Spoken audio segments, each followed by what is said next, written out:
How would you describe Connor to somebody who hasn't met him? Before the last few months, very funny, very, I would have said before, really nice manner. That he used to, because I used to hang out with him quite a bit, because he, like on his birthdays, he'd always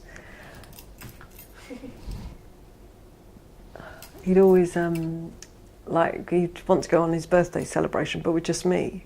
And then we had this joke about just you and me, Mum. And on those days, it was quite funny because he didn't want to talk to me or anything. He just basically didn't want anyone to go and knew he couldn't go on his own, I think. But he was quite good company. There's something quite comfortable about hanging out with him, I find. He's just a nice guy. If you asked him to lend you anything, he'd lend it. He would only ever open one present at Christmas. He would want one thing, and that's all he'd want. So he'd sort of end up with all these presents that he wouldn't open that would drive the other kids mad, but he actually got what he wanted, and that was what he wanted. And I think quite a lot of what he does, or what he used to do, would really show up how odd our lives were, in a way that I used to find quite amusing. There's a lot of what we do in everyday life, like sort of saying, how are you? And we say fine, and a lot of this stuff's totally sort of throwaway, because we never say how we really are. And he doesn't do any of that. And so you cut away all those layers that we all do all the time, in a way that you sort of think, oh, I didn't realise that's what I was doing, till you've shown me, because you've refused to engage with it. He loves transport. He likes watching YouTube movies about transport. He loves watching DVDs. He will often like drawing. He does amazing drawings. He does the same drawing on each page. If you give him a notebook, whatever it is he's drawing at that time, whether it's a prison or a person or whoever, and he'll do very distinctive drawings, and he'll fill every single page of a notebook with a drawing that's identical. It's really weird. So he likes doing that. He likes going out for meals. Loves swimming. He's like a duck. He's absolutely loves swimming.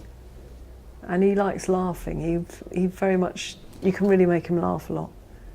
So yeah, he's cool.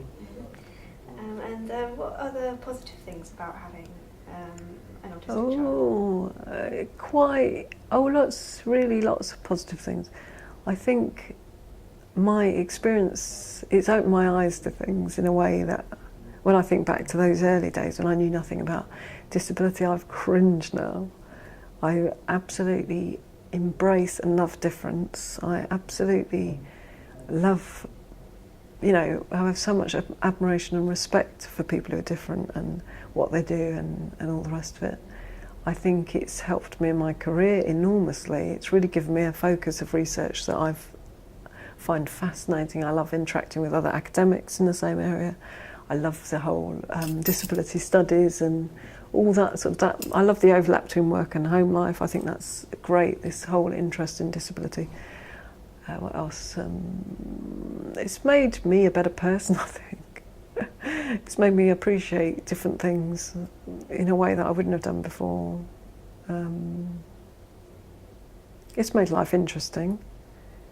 It's made life very colourful. It's even writing the blog. I love writing the blog. That's been fun, which I wouldn't have probably written about before. So yeah, there's all sorts of really positive things. And he's great, so.